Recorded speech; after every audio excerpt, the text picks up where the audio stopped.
پہلے بہت سپیڈ سے نیگوسیشن چل رہی تھیں، ایرانیئنز بھی پہنچ گئے، ادھر سے جے ڈی وینس بھی آ گئے، بڑا راؤنڈ چلا، پھر اچانک اس میں تعطل ہوا، وہ واپس چلے گئے، پھر پتہ لگا 2-3 دن کے بعد دوبارہ میٹنگ ہو رہی ہے، پھر اس میں ایک دم رکھنے سامنے آ گئے، ایرانیئنز نے ریفیوز کر دیا جے ڈی وینس کو، ان کی ٹیم کو روک دیا پریزیڈنٹ ٹرمپ نے، پھر بعد میں انہوں نے اناؤنس کیا کہ وٹکاف اور ان کے داماد کشنر وہ آئیں گے، ادھر سے ایرانیئن نے ملنے سے انکار کر دیا، پھر انہوں نے ان کو بھی روک دیا، پھر بعد میں کہہ دیا کہ آپ ٹیلی فون پہ بات کر لیں ٹھیک ہے، کوئی ضرورت نہیں ہمیں آنے کی۔ سب کو لگا کہ بات چیت بالکل ختم ہو گئی ہے، لیکن کیا واقعی ایسے ہو رہا ہے؟ ایسے ہو نہیں رہا، ابھی بھی بیہائنڈ دا سینز بہت زیادہ ڈپلومیٹک ایکٹیویٹی ہے۔ یہ کوئی معمولی بات نہیں، جب آپ نے دیکھا 24 گھنٹے میں ایرانین فارن منسٹر 2 باری پاکستان میں لینڈ کرتے ہیں، پہلے آئے ملاقات کی، پھر وہ پاکستان کے ایک جہاز پہ عمان چلے گئے، وہاں سے آئے، ان نے سعودی عربیہ میں بات کی اپنے کاؤنٹر پارٹ سے، ایجپٹ میں بات کی، ہرمز کی بات ہو رہی تھی، آج ان کی رشیا کے صدر پوٹن سے ملاقات ہوئی ہے۔ ہو کیا رہا ہے سب کچھ؟ ایک چیز تو کلیئر ہے کہ پاکستان کا رول جو پہلے میئر فیسیلیٹیٹر کا تھا اب ایک میڈیٹر کا بنتا جا رہا ہے، بیکاز ابھی تک اگر کسی نے روکا ہوا ہے نیگوسیشنز کو بریک ڈاؤن سے تو پرائمریلی پاکستان کی سفارتکاری نے روکا ہوا ہے۔ بڑی انٹرسٹنگ ڈیولپمنٹس بھی ہوئی ہیں، میری اطلاع یہ ہے جو تقریباً 18-19 دن ان کی سپورٹ ٹیمز امریکنوں کی یہاں تھی، پھر سیٹرڈے اور سنڈے کے درمیان میں ہم نے دیکھا ان کے 7 میں سے 6 جہاز ٹیک آف کر گئے، لوگوں نے کہا لو جی بات ختم ہوگی۔ میری اطلاع کے مطابق ایک ٹیکنیکل ٹیم ابھی بھی یہاں موجود ہے۔ اب اس وقت سچویشن کیا بنتی جا رہی؟ ایران یہ چاہ رہا ہے کہ پہلے ہرمز کا فیصلہ ہو جائے، وہ بلاکیڈ ہٹا لیں، اس کے بعد سیریس نیگوسیشنز ہوں جس میں نیوکلیر بھی ہو، باقی چیزیں بھی ہوں۔ امریکہ کہتا ہے کہ نہیں، پہلے آپ یہ طے کریں کہ جو ہے نا نیوکلیر، اس پہ بات طے ہوگی تو پھر سبسیکوینٹ باتیں طے ہوں گی۔ ابھی تھوڑی دیر پہلے مارکو روبیو جو سیکرٹری آف اسٹیٹ ہے امریکہ کے، ان کا بھی ایک بیان آیا جس میں انہوں نے کہا کہ جی ایران یہ غلط بات کہتا ہے کہ ہم نے ہرمز کھول دی ہے، ان کا بیانیہ یہ ہے کہ ہمارے سے پوچھ کے جو گزرے گا ہم مینج کریں گے تو وہ پھر ہرمز میں سے گزر سکتا ہے، یہ کھولنا نہیں ہے، وہ انکنڈیشنل کھولیں، اس کے بعد ہم بات چیت کریں گے لیکن ہم اپنا بلاکیڈ نہیں ہٹائیں گے۔ اس سچویشن نے ایک نئی سچویشن پیدا کر دیا ود ان ایران۔ ایران کے جتنے ریسپیکٹڈ اینالسٹ ہیں اور جو اس پہ لکھتے ہیں، حامد رضا عزیزی ایک زبردست اینالسٹ ہیں، انہوں نے ابھی تک جتنی بھی چیزیں اس کرائسس میں لکھی ہیں ایرانین مائنڈ سیٹ پہ، وہ وقت نے بتایا کہ بالکل ٹھیک ہوئی ہیں۔ انہوں نے لیٹسٹ انالیسز ایک دیا وچ از ویری امپورٹنٹ، جو ہم لوگوں کے لیے سمجھنا ضروری ہے۔ وہ بتاتے ہیں کہ ایران میں اب ایک سوچ یہ بنتی جا رہی ہے کہ امریکہ نے تو چلے ہم نے بلاکیڈ ڈھیلا کیا، امریکہ نے اسے سخت بلاکیڈ کر دیا۔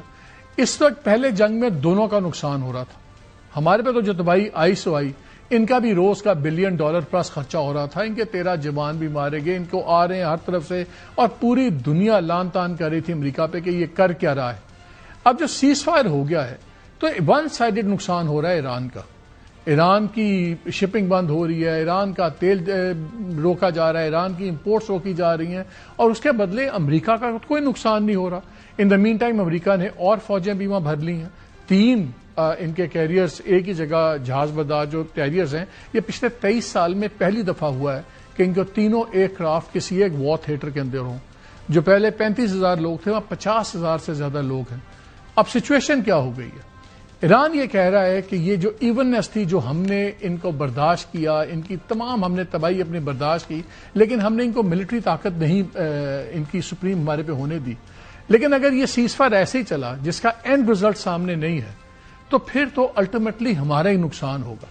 اب اس سے ایک اور خطرہ پیدا ہو رہا ہے، وہ خطرہ یہ پیدا ہو رہا ہے کہ کیا ایران تو نہیں ایسکیلیٹ کر سکتا، کیونکہ جو ایران کی بہت بڑی اسٹرینتھ تھی وہ اس کا ڈی سینٹرلائز ملٹری اسٹرکچر تھا، 31 یونٹس کے اندر پوری فوج بٹی ہوئی ہے، پھر جس کو ایک ماسکیٹو سوارم کہتے ہیں جو اسمال بورڈز اور اس کا ہے، وہ چھوٹے چھوٹے کمانڈرز کے پاس یونٹس بھی ہیں۔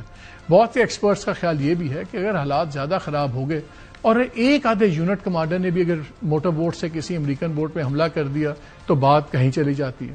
اب 2 سوچیں وہاں سے سامنے آ رہی ہیں۔ ایک سوچ یہ ہے کہ جو کہتی ہے کہ یہ ایک سسپینڈڈ اسٹیٹ ہے، یہ جو اس وقت سیز فائر کی ہے، سامنے واضح آؤٹ کم نہیں ہے۔ امریکہ ان سے 2 باتیں کرتا ہے، آپ کسی کنڈیشن کے بغیر ہرمز کھول دیں، ہرمز ان کی وجہ سے ہی آج پوری دنیا ایران کے اس مسئلے کا حل چاہتی ہے۔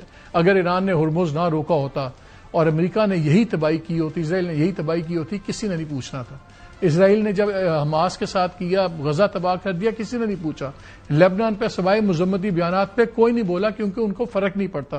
ہرمز بند ہوا ہے، سب کا تیل مہنگا بند ہوا ہے، چیزیں بند ہوئی ہیں، سب کی چیخیں نکل گئی ہیں، سب کو انٹرنیشنل لا یاد آ گیا.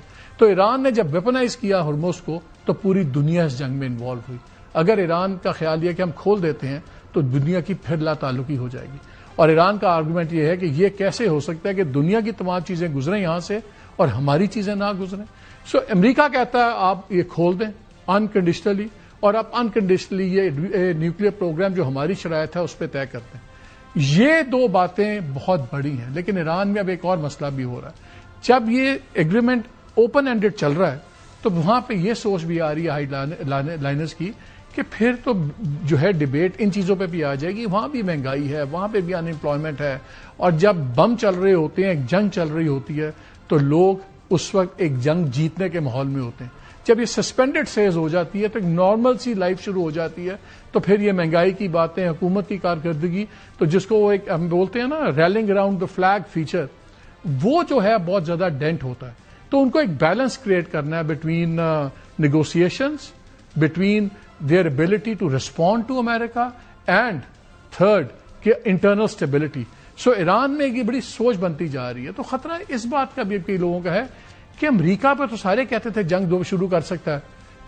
اگر ایران نے دوبارہ اس کو ایسکلیٹ کر دیا صرف امریکہ کو مجبور کرنے کے لیے کہ امریکہ سیریس نیگوشیشنز پہ آئے، کیونکہ اب سچویشن کیا ہے، اب ایران کو اکنامکلی چوک کر رہا ہے امریکہ. جو سب سے بڑی ریفائنری تھی چائنا کی، جہاں سے یہاں سے تیل جاتا تھا، وہاں پروسیس ہوتا تھا، امریکہ نے اس کو بھی سینکشن کر دیا. تو وہ بھی ایک پرابلم ایڈ آن ہے. امریکہ نے یہ بھی اناؤنس کر دیا کہ صرف ہرمز یا اس علاقے میں نہیں، دنیا میں کسی بھی سمندر پہ ایران کا تیل ہوگا ہم اس کو قبضہ کر لیں گے. امریکہ کانسٹنٹلی ریز کر رہا ہے. ایران پہلے ریسیپروکل ڈیمیج کر سکتا تھا، وہ نہیں کر سکتا. یہ ایک بڑے خطرناک ٹرننگ پوائنٹ پہ اب یہ آ گئی ہے. اور اب سوال یہ بھی اٹھنے شروع ہو گئے ہیں کہ کیا یہ جو سیز فائر ہے اس کو قائم رکھنے کا اختیار صرف امریکہ کے پاس ہے، یا اگر امریکہ اسی طرح اپنی کوآرسیو ڈپلومیسی کرتا رہا تو کیا واٹ اف ایران ایسکلیٹس اٹ، کہ اگر ایران کو اگر یہ احساس ہو گیا کہ ہمیں یہ اکنامکلی کرش کر رہا ہے اور in a metre of few weeks ہماری چیزیں بالکل ہاتھ سے نکل جائیں گی، تو پھر ظاہر ہے وہ تو اپنی ایک ایگزسٹینشیل تھریٹ کی جنگ لڑ رہے ہیں. تو پھر وہ شاید وہ بھی چاہیں کہ پھر ٹھیک ہے پوری دنیا بھی انوالو ہو. اگر ہم ڈوب رہے ہیں پھر سارے ڈوب رہے ہیں، پورے خطے میں آگ لگے. ایران افورڈ نہیں کرتا ایک نئی وار، لیکن کیا ایران خاموشی سے اکنامکلی بالکل سفوکیٹ ہونا بھی افورڈ کرتا ہے؟ کس سے زیادہ خطرہ ہے اب امن کو، امریکہ کی کوآرسیو ڈپلومیسی سے، یا آپ کے خیال میں کچھ لوگ سوچتے ہیں کہ جی ایران اپنا ہاتھ اوور پلے کر رہا ہے؟ ہم بڑی ڈیلیکیٹ سچویشن میں ہیں اور اس میں ہم بھی بہت افیکٹڈ ہیں. ہماری اکانومی بھی تباہ ہو رہی ہے. آج کے پروگرام میں ہم 2 حصوں میں بات کریں گے. اکانومی پہ بات